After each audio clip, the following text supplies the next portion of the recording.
Hello and welcome to Contra Mundum, the #1 Christian nationalist podcast in the world. I am Andrew Isker, and I'm here with my co-host CJ Engel. Hello, CJ. How you doing, Andrew? I'm doing well. I've been waiting all week to discuss all of the news with you, all the things that have happened. There's so much stuff that we've wanted to talk about, and we've been chomping at the bit to we talk almost about did. these things. We almost did an emergency session on Friday. Very close. Like right after we finished recording, the first thing we're going to talk about happened. Yes. So we've been waiting. It's that meme of the kid, holding it in. He's got the vein popping out of his forehead. That's been us all week. And so without further ado, the first topic for this week is what we just mentioned. On Friday evening, Tucker Carlson had his show, the most popular show, cable TV show on the planet. I think he gets like 4 or 5 million viewers an episode. It's slightly more popular than ours. It's just barely. Barely. So far, we're gonna catch Tucker. Objects in your mirror are closer than they appear. Okay. So anyway, in that show, the most popular cable TV news show, Tucker, he talked about some interesting things. He talked about a topic that we often talk about. He got into the subject of Big Eva. So without further ado, we'll play this clip and we'll react to it. Amazing speed. And in Canada, it's now a crime to object to sexualized drag shows for children. You're not allowed to say a word. Late last month, a pastor in Calgary was violently thrown out of an all-ages, in other words, for children, drag queen story hour for daring to object to the sexualization of children. Watch this. We are now calling the police. We have the police coming. So it is your choice to leave or deal with the police. So that's the video. That's what happened. Who committed the violence in that video? The guy on the ground was the pastor. Before we answer the question, some context will remind you that in Canada, showing any disloyalty at all to the Trudeau government could get your bank account frozen and your truck seized. So maybe you're not surprised to learn that that man on the ground, whose name is Pastor Derek Reamer, who showed profound disrespect for Justin Trudeau's ongoing efforts to sexualize children and mutilate the genitals of children, woke up yesterday to the police banging on his door and telling him he was going to be arrested. Why are you showing up at my home? Because this is where you live, right? Yeah, you guys could call me and we could... So what was it? You could have called me. I've been trying to. When? This morning. We need to talk about what happened on the weekend this evening, right? Why do we need to talk about it? Because you're going to be arrested for it and charged. Okay. So we can go deal with it this morning, or I can just put warrants out for you. Charged with what? Mischief and causing a disturbance. Where are all the professional Christians? You have to wonder that again. We'll pause right there for 1 second. So to begin with, number one, I mean, this is, it's Canada, and Canada is a mining colony for the globalist American empire. And which means they are even more intensely fervent in the globalist American empire religion, which is, worshiping sodomy and everything perverted. So Canada's intense. I mean, they don't have the traditions of freedom. Their government is far worse than ours. Although, I mean, we're closing the gap. But this is where Tucker goes on and really lets them have it. So we'll continue. Where's David French and Beth Moore and Tim Keller and all these people who are defending Christianity as actual Christians are being arrested for being Christians? Not a word. Well, today, Pastor Derek Reamer confirmed that a warrant was out for his arrest for hate crimes, and he was right about that. He was not overstating it, because this afternoon, he was literally arrested. Watch.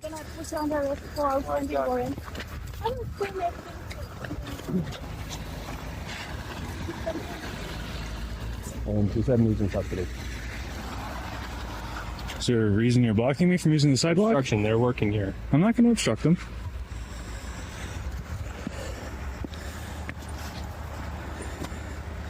Don't worry, I'm not going to run. I'm not worried about you. We're just going to stay out of their workspace. You mind if I ask you what he's being arrested for? You're going to provide your identification. Pardon? Will you provide your ID? It's for you to answer the question. Yeah.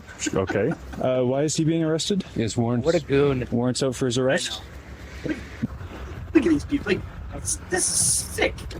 These cops. This is what happens when we go against the Greg. Wow. That doesn't look like the Canada you thought you knew. All Molson and sled dogs or some stormtrooper in sunglasses won't answer a question before you provide your ID. Yeah, And papers, then the please. pastor sitting in a car with bars on the windows getting hauled away to jail for being thrown to the ground at Drag Queen Story Hour. Yeah, so I mean, Tucker brings up those names and he drops their names, and they There's so much going on there. I mean, yeah, this is gonna take our whole time. But first of all, I mean, we can talk about what's going on in Canada, and it's the same thing that's going on here and in the Western world at large. But I love the phrase that he used: professional Christians. professional Christians, Yes. absolutely. Yes, Yeah. they're the experts in promoting regime Christianity, and Yes. and particularly their function is to take regime narratives and throw Christian labels on it and Christianize or like sanctify. Their job is to sanctify the narratives and priorities and instincts of the Western regime. Yes, And 100%. that's the definition of a professional Christian, and that's the definition of a regime evangelical. That's what they do. And the sickest thing about these guys, whether it's Tim Keller, I mean, we could talk about some of his tweets from this last week about how we're not going to have a society that demonize the other side, the right and the left. They demonize each other, blah, blah, blah. I mean, just ridiculous. Like, he has no idea what time it is. So that's Keller. But also David French, Beth Moore. I don't think he named Russell Moore, the president of Christianity Today and the previous head of the SBC's Ethics and Religious Liberties Commission, their big lobbying arm. He didn't mention him, but of course you could lump him in there as well. They exist, like you said, to mainstream whatever the regime thinks and is doing, and to nullify any Christian resistance to it. Right? They're to stop it. They know, Russell Moore knows, and David French and Tim Keller. These guys know that they cannot openly profess pro gay stuff. Like they can't say, oh yeah, it is okay, it's not a sin, the Bible says it's fine. But their job, at least right now, they can't do that. Their job is to shut anybody down who is effective at it, to keep that from becoming mainstream. Right, because the goal is to keep evangelicals respectable and have a seat at the table within the regime structure. And the sickest thing about that, especially you see this with French, you see it with Russell Moore, is they act like they're taking this courageous, principled stand with whatever they do. Right, they act like that requires so much courage to call people like you and me and regular evangelicals that that voted for Donald Trump and people like that as bad people. That requires a tremendous amount of courage because they're pushing back, and it's going to cost them, and it costs them nothing. I mean, all they get is more status with the people in power, with the managerial elite, whatever you want to call them. It's a disgusting, sick thing, and but what it reminds me of, and I haven't had a chance to talk to you about this or to our listeners, but recently I've been preaching on First Samuel and David and what David has gone through over the last the final chapters of the book, and God puts him through all of these tests to demonstrate his maturity, and he goes through a tremendous suffering and pain and difficulty when he's in exile and when he's in the wilderness. And the reason why is God puts him through these things. And he puts us through these things to mature us, to raise us up, and to make us ready to be able to wield power. And one of the things I've applied these lessons to is where we are at in the West, where things are at today, is that we don't have any actual leadership. Like the top leaders we have within evangelicalism, all the big names are all like the people that Tucker mentioned. They all exist to serve the regime. They're cowards. They're terrified to ever step out of line. They never will do that because they know they will be destroyed. They'll be called Nazis. They'll be called fascists and anti-Semites and whatever slur there is. They'll be called those things. And so why do we have people like that as our leaders, right? Why do we have people like that as our leaders right now? And why are things so bad for us, for conservative, evangelical Christians? Why is it so bad for us? It's because if we did have power, right? Why are we on the margins and not in power? If we did have power, right? If we had the Congress and the presidency and the Supreme Court and the whole judiciary and all the institutions, the media, everything else, if we had possession of those things, look who our leaders would be. They would be people like this. Mm-hmm. They would be people that are cowardly and craven and wicked, like David French and Russell Moore and all these people that are just totally sycophantic, right? People that would sell their own mother, right? That's the contrast that Tucker is making here is between this guy who has courage, who's standing up to something evil, and David French, who says that Drag Queen Story Hour is a blessing of liberty. And so the reason we're in this spot is God puts us in these places where things seem dark and difficult, in order to raise up better leaders than we have currently. That's, what do you think about that? You think I'm crazy? Do you think that's a crazy application, or what do you think?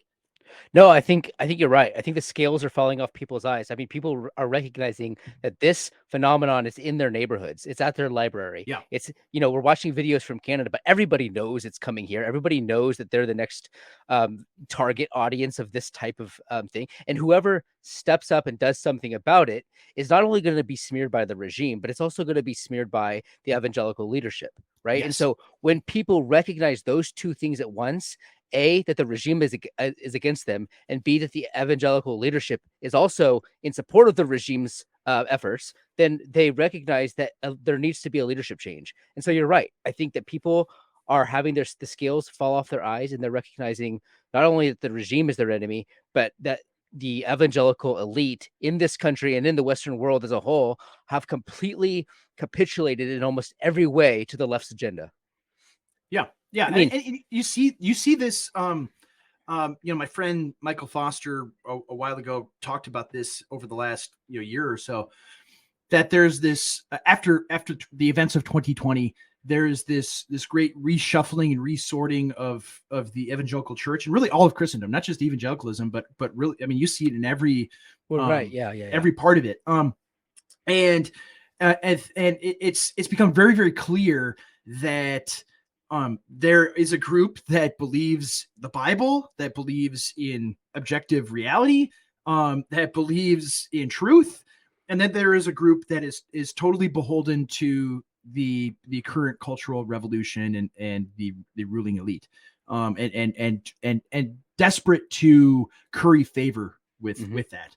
And then there's this huge bifurcation between the two. Right? You can see this with, oh, should you wear the mask, or we're going to make everybody wear the mask to go to church, or whatever. Like those whatever the dividing line is, there's a bunch of different ones, but they all end up in the same place. And we see this taking place that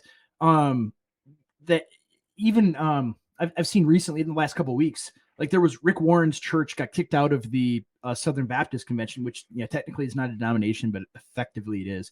It's the largest Protestant denomination, if you call it that, in the entire country. They got kicked out of the SBC because they have women pastors. They don't believe what the Bible says about that men can only be pastors, and so they got kicked out. And so it isn't only, like, a lot of people think, oh, the denominations, the institutions are totally being taken over by the left. Cthulhu only swims left, and that sort of thing. But there has been pushback. There has been movement the other way too. Even the previous president of the SBC, walked back some of his comments where he's like, I can't think of his name now. J.D. Greer said, he had this sermon that maybe somebody else wrote. I don't remember exactly, or somebody copied his sermon that it said the exact same thing, where he says the Bible whispers about sexual sin, and it speaks loudly about all these other things, because he didn't want to talk about homosexuality, right? He didn't want to condemn it. And so he walked that stuff back. He walked back a lot of things. So it shows that there is an effect, that when there's pushback, that it isn't hopeless, right? These fights are worth having, worth fighting, that the possibility exists that we can win. But it comes at a great cost, where you have to have leaders who know they are never going to have a seat at the big boy table, right? They are never going to get invited to write for, the Gospel Coalition. They're never going to be, get a book deal with Crossway or any of these institutions. Christianity Today is, if it ever writes about them, is going to call them a Nazi, right? That's the only time they're going to have the attention of these people is to be attacked by them. So you have to have leaders, and you have to begin cultivating leaders that are our age and younger, that want no part of that have zero desire to be able to work their way up through these institutions, because the people, you look at the people that are involved in this, for one, that are involved in mainstream, big Eva, they're not that impressive or that bright, actually. Right. They're not, they don't really blow you away. And so that's, for one thing, that's a white pill, because right, the really bright guys, the really smart guys are on our side. The young guys, the young, smart, bright people are all see what's up. Right. They all see what's going on, and they're being cultivated in this way to take over. So I think that's what God is doing, is he's providing us with leaders one day who are not afraid of these people, that have no desire to be friends of them or to be invited in.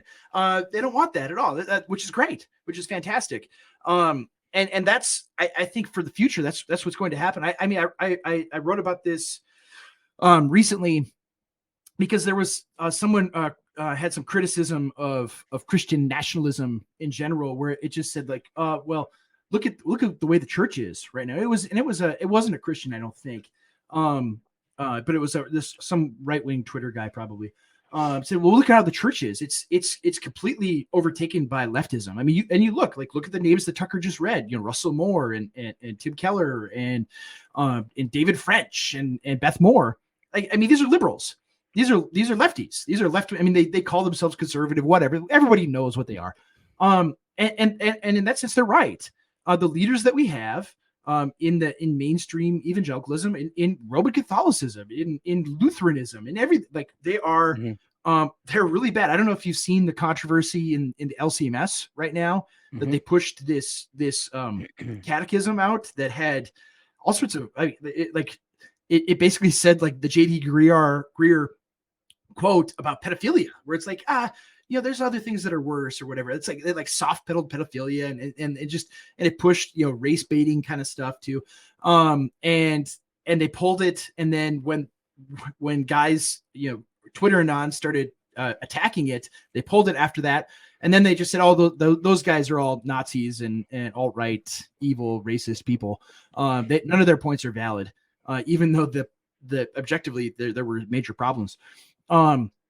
It's it's everywhere. It's every branch. It's in Eastern Orthodoxy. It's every part of Christendom in everywhere. It has these same conflicts going on.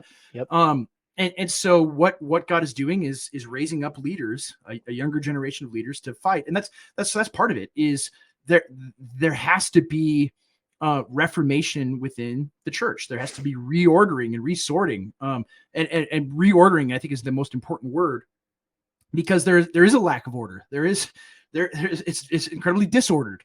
And so that as far as the topic of Christian nationalism goes, what is of the utmost importance, it's the church recovering a political theology that is biblical, that's founded on Christian tradition and not on Enlightenment and liberalism. And that is, to segue, speaking of Enlightenment liberalism, our next topic is along those lines. So there's another guy. He's not as big a figure as as David French's and Russell Moore's, but he is and I think J.D. Greer is his pastor, if I'm not mistaken. So it kind of tells you where this guy is, that he's very much this mainstream evangelical guy, but he's a large Twitter following. And his name is Neil Shenvi, and he went on a podcast recently and began, and he's been on Twitter. He's been saying he's kind of attacked in sort of a passive aggressive way Christian nationalism, and it's like he had a tweet. I don't know if you saw the CJ, where he said, would Christian nationalists ban Hindu temples in America? That sounds horrible. Basically, it's like, yeah, we would, and we wouldn't think twice about it. Of course we would. And so he was trying to provoke people. Obviously, he's trolling a little bit. But he went on this podcast because my friend and co-author Andrew Torba replied to some of these tweets and things that he said, and he decided to attack him on this podcast. So we'll react to a little bit of it if we can add it to our stream here. But here's the thing. So then another guy came on in the midst of this discussion. A guy came on to my website and said this. He said, he said basically the white men's got conquered by immigrants don't belong here, and white men are being. So Neil's talking about immigration in general, and somebody replied, somebody kind of trolled him and replied him with a provocative reply, which clearly upset him. Being oppressed by immigrants, and they need to leave our country. So I made some joke about how I said actually, other people were here before the Europeans were, right? Here's what he said. Hold on. So his reply to, this is the typical, right, lib reply to anyone who's anti-immigration, anyone who is an immigration skeptic, is, well, there were people before Europeans that were in America, and of course, I love this argument, because it's like what they're saying is that the people who were being imposed upon by the Europeans should have just let the Europeans come and conquer them. Yeah, like that's the analogy argument that they're making. It's like, okay, so they shouldn't have fought them. They shouldn't have preserved their own way of life. They shouldn't have fought for what their ancestors gave them. They should have just let the immigrants trample them. So that's really cool argument. I don't really get what they're trying to say there. It's a funny. Here in Minnesota, when the Sioux uprising happened, they should have just let Lincoln starve them and died. Is the argument, apparently. So we'll continue on. Said, this is another rando on Twitter. I get it. He said, Europeans didn't immigrate. We conquered.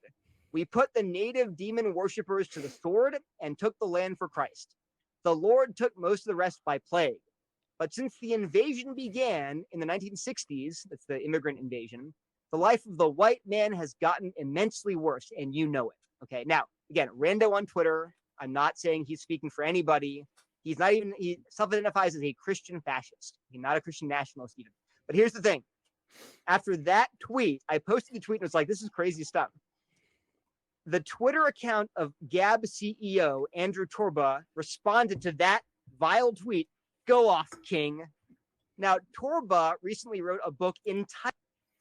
So, obviously the tweet is to be provocative and inflammatory and upset someone exactly like Neil. These people cannot wrap their heads around Twitter polemics.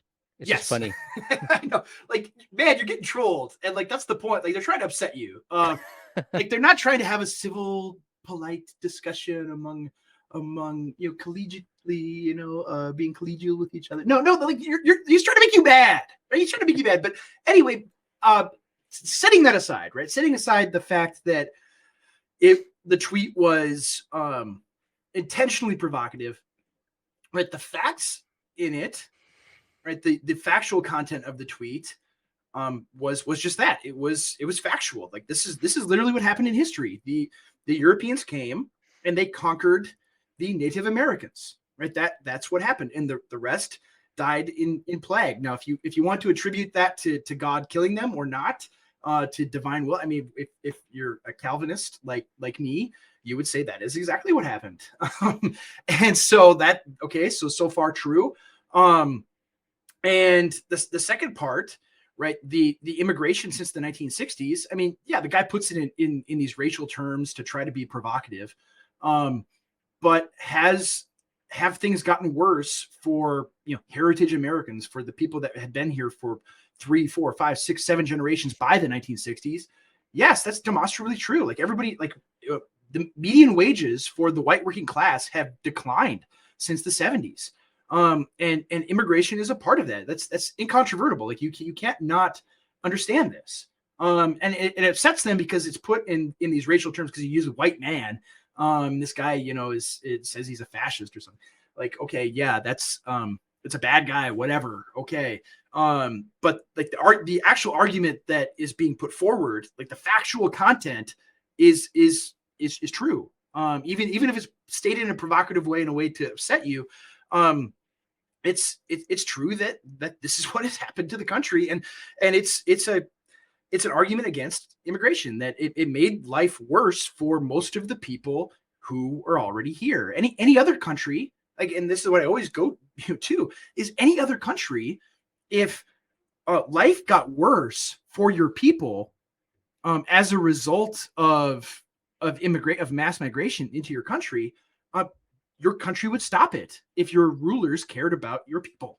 Your rulers rule for their people. That's the point of having rulers, for the benefit of their people. They don't rule to exploit their people. That's abusive. That's wrong. It's bad. And if we made the analogy to a family, right? If the dad in the family, lived and made his kids work, and he didn't work, and he made his wife work, and he made their lives miserable, right? That would be horrible. That would be terrible. That would be bad. Like, we would call that man a tyrant. We would call that an abusive man. And if he brought in other people into his family and made them work, and then took, and crammed them into the same house, and everybody got all the same amount of food. Like, I mean, obviously the analogy maybe breaks down. It's not a zero-sum game, obviously, but it's still like there's finite resources and things get worse for that family, right? That would be you would be a bad father if you did that. If you stole from your children to give to all these other people. And so that's, I don't even know where to begin, but let's continue on, because this it gets Titled better. Christian Nationalism, a biblical guide for taking dominion and discipling nations. And he is notorious for posting anti-Semitic tweets. And that guy's book, Torba's book, he's the CEO of Gabby, has 300,000 followers. His book on Christian nationalism has 3 times the upvote to the reviews as Wolf's book on Amazon. So now, again, I'm not saying Wolf endorses any of them. I mean, it's probably, because I wrote it. I wrote half of it. And you're the host. Split it 50-50. Yeah. Yeah. And you're also the host of the #1 Christian Nationals podcast. So I'm not going to take all the credit. But anyway, yeah, thanks for the props, Neil. Give that. Right. I'm not saying that. Absolutely not. In fact, I actually DM'd him. I asked him explicitly, what did I say? I said something like, are you opposed to interracial marriage? I think he said flatly no. I said, can people of different ancestries, like a Japanese person and a white person, can they be the same ethnicity? He said yes, because the thing is basically about your people. So if a guy came from Japan and his family immigrated, 60 years ago, and he's come to America, and he's now, an American. And this is the part where, I mean, it gets extremely convoluted. What they talk about here, it gets extremely convoluted, but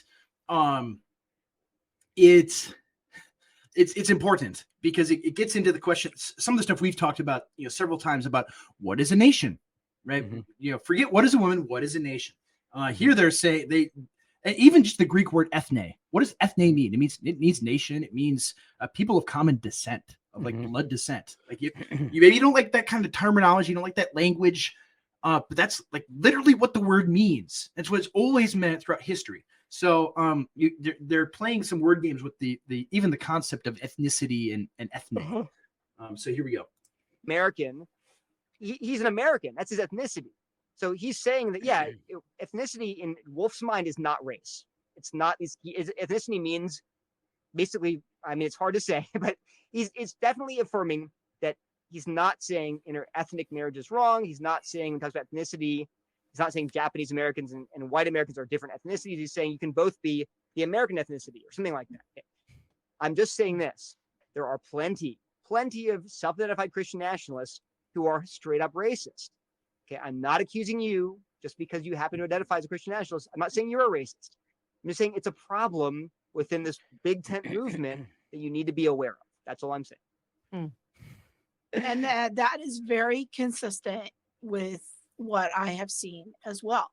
And I think that Wolf's answer I heard him give on one interview, I think was like, and to him, if you have two people that we would call different ethnicity, let's say a European background and a Japanese person, if they're willing to fight and die to defend their land in America, then they're the same. They're the Ethnicity, same right? Ethnicity, according to his definition. Right. That it's about shared affiliation and shared beliefs that we will defend this ground. We will fight and die for our nation. And so it would be a straw man to call Wolf, I think, a white supremacist. Right. Well, And thank you. He says Thank he's you for not that. interested at all in racial categories. It's not what he's thinking about. Yeah. But it's confusing because he has a novel definition that seems to be excluded to one person in terms of how he's using it. But in the Christian nationalist movement more broadly, Pause it. when you I think Wolf, he's walking a really difficult line right here. And he's also like, you have to be careful because we talked about this last time. There is a very particularly American dilemma. And America's weird. America's a weird place. I don't think you can say, I personally wouldn't define ethnicity like that. I don't think someone of Japanese and European descent are both the same ethnicity. You could say they're both citizens, and within the American context, that can make sense sometimes, for sure. Yeah, if you both, so like back it up to like the Austro-Hungarian Empire, right? If you were a Czech and you were German or Hungarian in Austria-Hungary, right? You would be different ethnicities. It was a multi-ethnic empire, but you were the same. You were a citizen of Austria-Hungary, right? That's I think America's much more like that. Yes, exactly. I agree with that. I don't think you have to say, but he's also like, he's trying to take into account the difficulty of defining an American. However, these guys benefit from that because if he was talking about English and he was talking about an English situation, Wolf would actually probably, I don't want to speak for him, but he would probably define things a little bit differently. So there is an English ethnicity. Yes. And then these people would be outraged at it. So exactly. So we could have Stephen on at some point. Right. And this Stephen, is difficult. It's open this is anytime. so hard. Yeah. Like these people would be like, if we were talking about England or Germany or France, and we're saying France should be for the French. It shouldn't be for people from Senegal. It shouldn't be for people from Syria.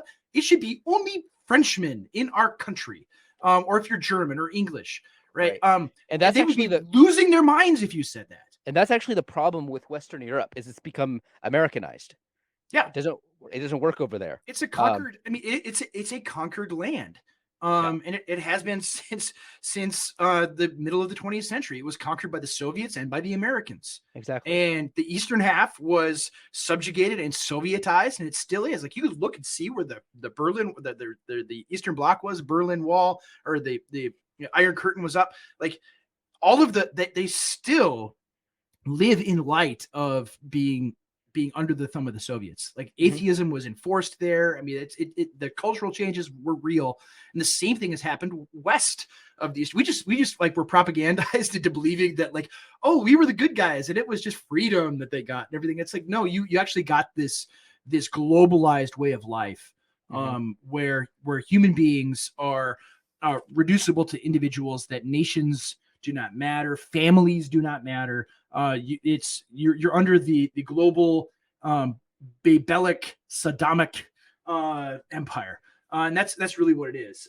So we can continue on here, but like ultimately, it gets into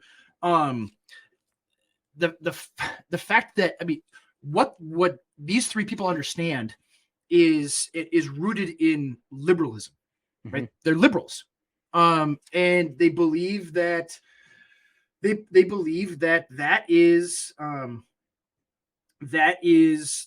only thing you are allowed to believe, right? The only thing that you're allowed to believe is this liberal conception of humanity that even just the way they talk about it, and trying to cobble together Wolf's definition, because it is hard. I sympathize with Stephen. I mean, we wrote about it too, that America's a weird place, and there's no getting around it. That it's this multi-ethnic country.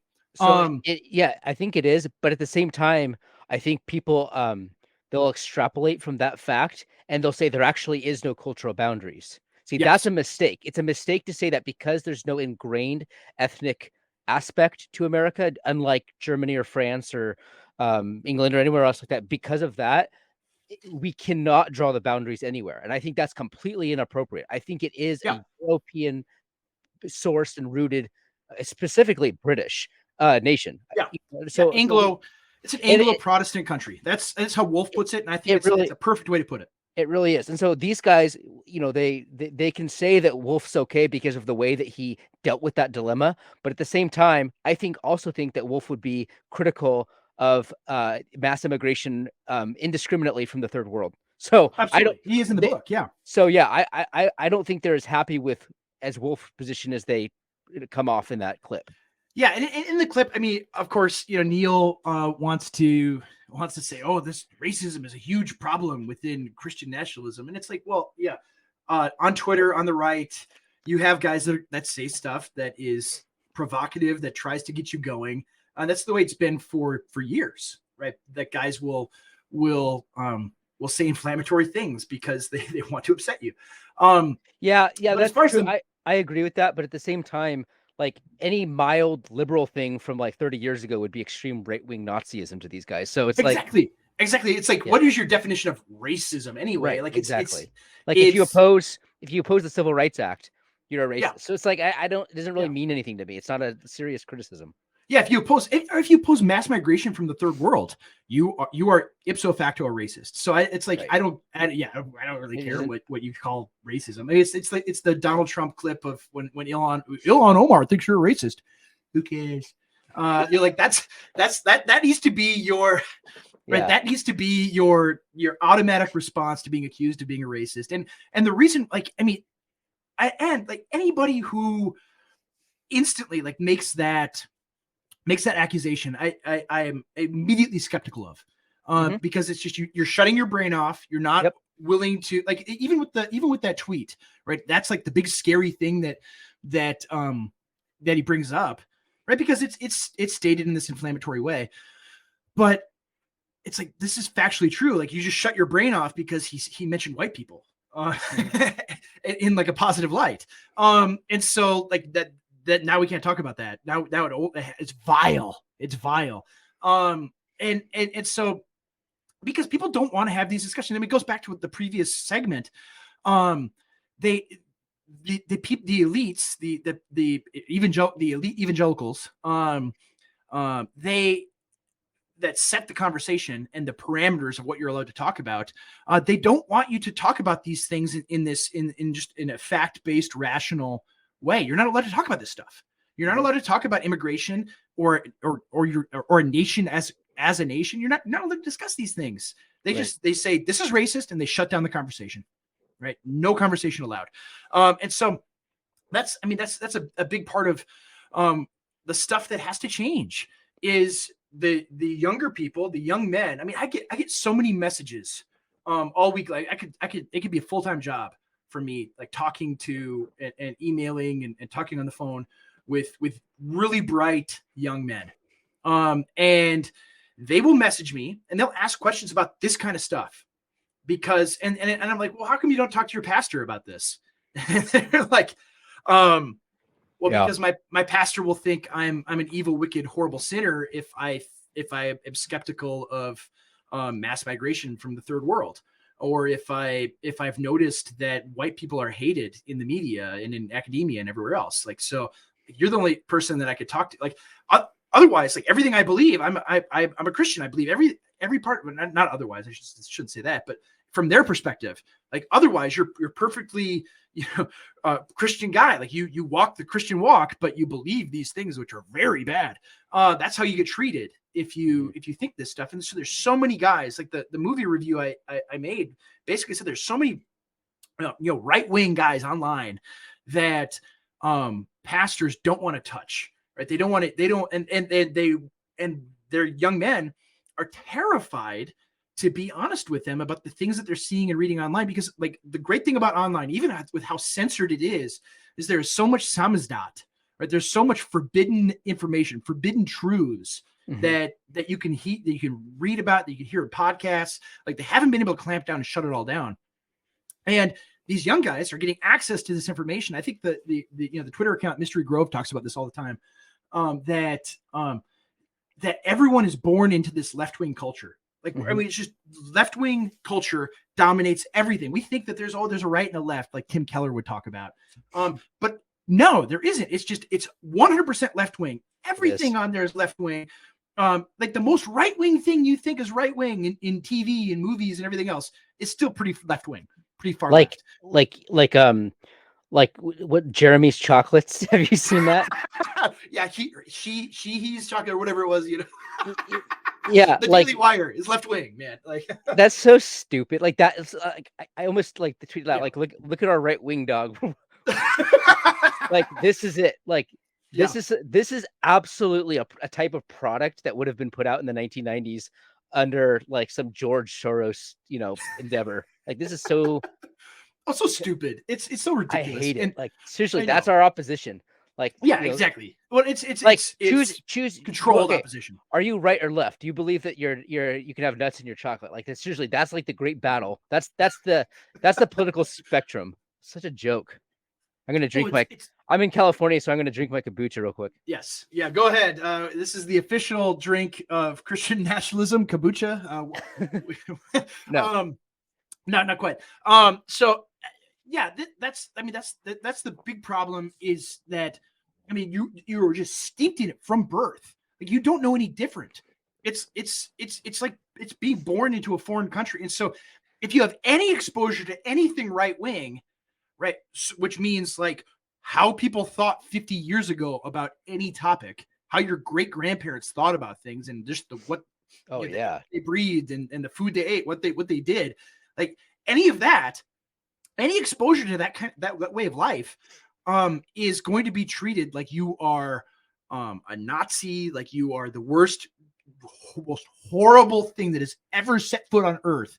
Like if that's what happens to you. So that's the environment you're in. So like is young people starting to get this, and they have no guidance, they have no leadership, no men to tell them, all right, this is okay, this is not okay. They just, to use the Michael Malice phrase, like they take the whole bottle of red pills all at once. Right. Exactly. It's true. It's crazy in a context where the regime evangelicals are on board with dismissing anyone with these concerns as right-wing Nazis. Are people really surprised when they're not bringing up what happened in Canada? I mean, people can't be surprised at that. The other thing too is, are people surprised when there is a pastor that recognizes how serious this is and goes and is disruptive to the library's event?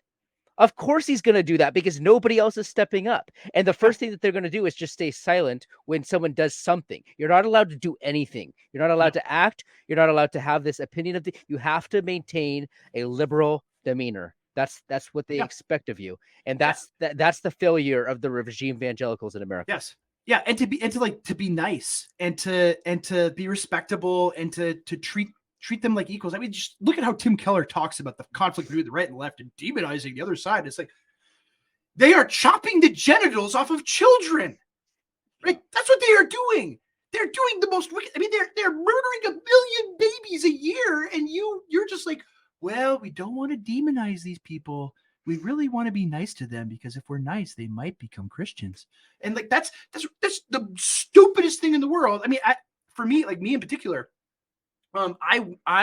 Minnesota had this, right, the very first legislative item that they had was legalizing every possible form of abortion. Right? They had this big win where they finally won the Senate. The Democrats did, the DFL did, and The first item on the agenda was legalizing every possible form of abortion right up to the moment of birth. So if the baby's head is in the birth canal, you could kill that baby, right? That was their the most important thing for them to do, right? So the one of the first hearings in the Senate in the Health and Human Services Committee, I went up there. I was invited by a friend who is the director of a pro-life group in this state. He invites me to testify to this committee, and anybody could. All you had to do was email the secretary for the chairperson of the committee, and so anybody could have done it, right? And so there are the thousands, maybe tens of thousands of pastors in Minnesota, at least thousands of conservative pastors in the state of Minnesota. And not everybody knows that you can do this, but there's way more prominent people than me, that's for sure, that have churches 10,000 times the size of mine or whatever. Or 1,000 times the size of mine. What a huge churches. Like there's tons of influential Christians here. John Piper is here, things like that. And I was the only pastor that spoke at this committee. There was a bishop Catholic bishop that Zoomed in, but I was the only one that drove up to St. Paul and testified to this committee to say this. And like what I said was like, I talked to all these women. They're all women DFL senators on this committee. Virtually all women. And I just said, God is going to judge you for this, right? You think, I won an election, like there will be wrath to come for you personally and for our state. And I said, like, made no bones about it at all. Like maybe the FBI is going to show up my door at the next, Yes, I was going to just say that, have you considered that pastors are only supposed to be talking about pastoral things, not political things? Yeah. I don't think you didn't get the memo, did you? No, I didn't. No, I never. That goes back to our discussion from last week. But no, I went up to they needed to be rebuked for this. Is a wicked thing that they're doing. Yeah. And but these guys are afraid of this. Like you're not allowed to do this. And part of it is like there are tens of millions of evangelical Christians in America that are very conservative, that are just as conservative as culturally as you and I are, but they are afraid. They have no leadership. They're sheep without shepherds. They're made to be silent, and they don't realize that there are tens of millions of them out there. They think they're all alone, right? They're huddled away in their rapture bunker. That's it. Yeah, and not only are they going to be assaulted, but they're going to be lectured to by the Tim Kellers and Russell Moores. They're going to be the pastors of theirs that mimic those guys. Yeah, exactly. Yep. It's disgusting. It's evil. So, speaking of disgusting and evil, the next topic of discussion for us, our third part of our third segment today, is there was a video. I think it was TikTok, the Chinese spyware site, TikTok video that was making the rounds the other day. But I think it brought up something poignant, and CJ wanted to talk about it. So we'll play this. It's this young lady, or she's actually not that young. I guess she's our age. And she's bemoaning the fact that she's unable to have children. Her fertility is all gone, and she thought she would be able to have kids in her mid-30s. So we'll play this right now. Here with just this horrible realization. I've been divorced for 3 years, and in that 3 years, I have spent most of my days figuring out how I can become physically, mentally, financially, spiritually healthy enough to be able to afford and take care of a child.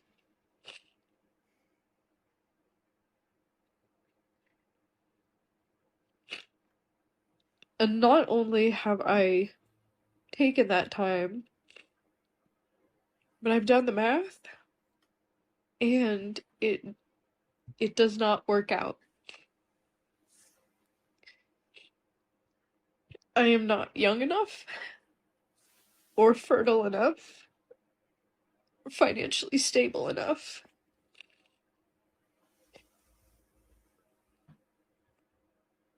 to even do another round of IVF. And at 36, like, I'm sorry, like, you're gonna say, like, you have time, like, I don't. Because I can't spend another minute of my life trying to make something work when I'm just fighting upstream. You can pause it. Okay. Yeah, it's so hard to watch this on so many different levels. I think, well, first of all, so one of our mutual friends, the Mallard Reborn, he just Yes. quote tweeted it, and he just said, I don't understand why she's sad.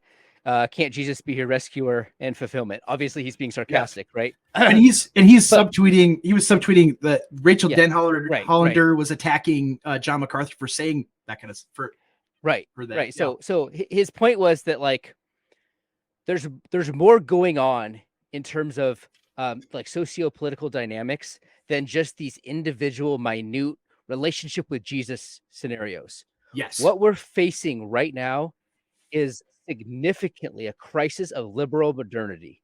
And the amount of devastation that we're going to see on the horizon, I think, we're not even prepared to witness. This type of devastation is just so hard to internalize and digest. I can hardly watch stuff like this, but this is going to become the norm. And there's a lot of different reasons for this. People were pointing out, like, there's a lot of women are spending their early years just sleeping around and goofing around. And this was not true of this particular situation, this girl. But the fact of the matter is that people have spent so much time destroying their hormones, pursuing careers.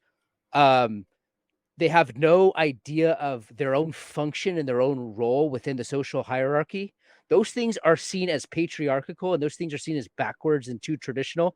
But there's a reason those things exist. They give humans happiness. They give humans harmony. They help them fulfill their purpose as men and as women. And this girl is devastated because she knows she is out of time to fulfill what her God. She probably doesn't realize that this is a God created purpose for her life.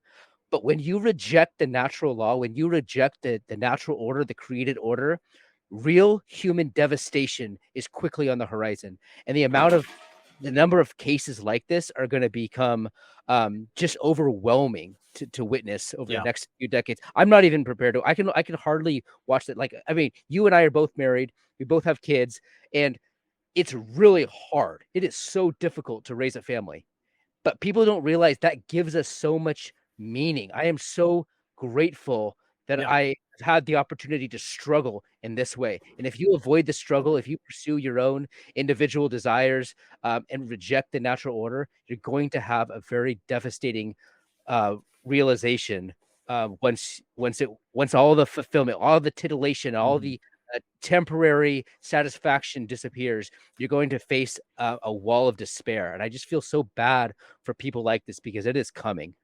Yeah, and they have no idea. I mean, some of it is you can't help but be sympathetic to a large extent. And I know some people that are not. But you made your bed, you lie in it. But like well, let me comment on that. For birth, she's known nothing but just this is what you do. You go to college, you go have a career, you go have fun in your 20s, and then when you're 30 and you want to settle down, then you can have one or two kids. Like that's the paradigm that they've known, but that doesn't actually work. And because the economic system is much worse than when that paradigm first got set in the 70s and 80s. Right. You're like she brings this up. You're financially not in that position to be able to have children. And some of it is like she's talking about in vitro, and we could spend all day on the moral part of that. But even if she was naturally able to have children, right?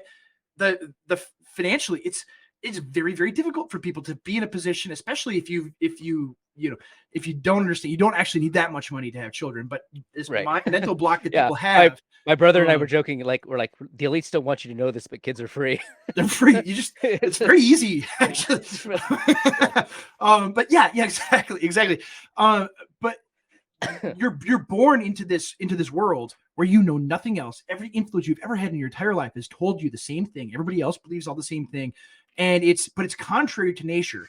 It's I liken it to, it's like swimming, up river. Like you're trying to swim up the Mississippi River, or you're trying to make the Mississippi River flow backwards, right? Somehow diverting the river to make it go backwards. That's what our entire culture does. Is it every part of her fiber of her being, every cell in her body says she's a woman, and that her teleology is to produce life. Only she can do that. Men can't do that. She has the unique capability of growing life in her body. And her entire life, all the hormones in her body are pushing her to do that. And you have to suppress, you got to push it down like a beach ball, in the pool. You got to push it down with the pill and everything else to push that away, to not have kids. And it's so contrary to normal life. Yeah. And so, and then you realize this in your mid 30s, especially if this hasn't happened, that I'm out of time. Yeah. I'm out of time. I can't do anything now. Yeah. It's over. It's really hard to watch, because you're right. I mean, yes, the gospel can bring her eternal hope, but there is a natural calling that women have. And when you deny that, there's, just because you have the gospel and you are eternally saved, at one layer of hope, you're not going to no longer have these feelings of regret and pain. There's real pain. Yeah. And I remember there's that clip from like 10 years ago with Matt Chandler, and he's like, Jesus wants the rose. You remember that? Yeah. But seriously, like, there is real pain to participating in that cultural lie, in that cultural myth. Yeah. Jesus wants the rose, but nobody else does. Like, that's the thing. Like, I mean, that's the part of that clip. Maybe we'll have to link it in the show notes if people haven't seen it. It's most people have. Yeah. But I call that gospel onlyism. It's reductionistic, and it's a reductionistic view of the gospel. Obviously, we have different, eschatological views and things like this. Like, you're heavily 2K, and I'm not as much. But at the same time, like, I think everyone comes to this point, if you're paying attention, if you understand what's going on, which is these people who are reductionistic with the gospel, where it's just I get saved, and every other part of life doesn't really matter. Right. Well, the Bible, the New Testament is not that way at all. Right. Paul, when he gives his epistles, he's giving, like, oh, you're part of the church now. You're a Christian. You're baptized into the church. Well, here's what you got to do to be a father. Here's what you have to do to be a wife. Here's what Christian children are raised up into. Like, he gives all this instruction about all of life. And these people, like, I mean, the Matt Chandler thing, and everybody else, or the Gospel Coalition does this all the time too, where and every part of Big Eva is oh, we care so much about singles, right? All the singleness stuff, and it's because they don't want to say to people to be actually countercultural. Like, they always say that the gospel is countercultural. It's so countercultural. It's like, you don't think that. Actually, it is with our culture. It is. It is. Because the gospel is in line with objective reality. It's in line with how God built the world. And God built the world for women to have babies, right? That's part of it. And to want to have babies, right? It's weird if women don't want to have babies. That means your hormones are probably really messed up. Like, that's generally speaking. Obviously some women there are people that really are blessed with singleness, and men and women too. Like, I don't want to discount that, but that's the exception, not the rule. Right? Yeah, the rule generally it's more an exception than people think too. Yes. I really think that singleness is a gift for heroes, and I think that it's made for the St. Paul's. It's made for like the it's made for great men of history. I don't think it's the norm at all. And if it's like playing the lottery. Like, could people win the lottery? Yes. Are you going to win the lottery? No. And it's like, you can't go through life like that. Yeah. You can tell that people are not blessed with the gift of singleness when they get to their 30s. And especially young women. Like, men, it's different. The men don't have the same biological clock. But at the same time, like, in their 30s and 40s, and they're not married, or they haven't never married, or they have no children, and they want them, and they feel great grief and remorse, like this woman does, over not having children. Like, that person is not blessed with the gift of singleness. Exactly. Like, that woman is cursed by a culture that's demonic. Yeah, she's been lied to her entire life, and everybody has. And what's countercultural, what's courageous, what takes actual guts, is telling people, no, generally speaking, you're going to be much more fulfilled by being a mom and being a wife, right? Why going and slaving away in a cubicle so that you can then go home and hang out with your girlfriends, and go out and drink and have one night stands. That's a great life. Oh, how wonderful is that? It's like you're going to end up exactly like this young woman. That's another thing about the gift of singleness is it definitely wasn't designed to have you go have a career at some like middle management somewhere for like Apple or something. That's that's right. Yeah, I think I think on that note, we should call it a week. Yeah, until next week. Well, before we wrap up, what stuff do you have for us, content wise, that our listeners should take a look at? CJAYingle.substack.com is where you'll find everything. My other podcasts with the Chronicles magazine and my other writings can all be found over there. And for me, check out news.gab.com. I'm going to have an article probably posted by the time this episode is out about all of the Christian nationalist wins. We'll probably talk about it next week, all the big wins that have been happening at the state level, especially all throughout the country. And you'll want to check it out there and other content that I have and on Gab TV. You'll definitely want to check those things out. And one thing I should be saying, and I haven't been saying, is that thank you to, if you've made it this far, to all our wonderful listeners. Thank you for listening to us. Please give us your feedback. Tell us what you think. Tell us why you think CJ is wrong and I'm right. And please do. He's usually right too. But yeah, give us your feedback. Review us on the different Spotify, Apple, the different places you listen to this, because then it'll help people find the #1 podcast for Christian nationalism in the world. But otherwise, have a wonderful week. We'll see you next time.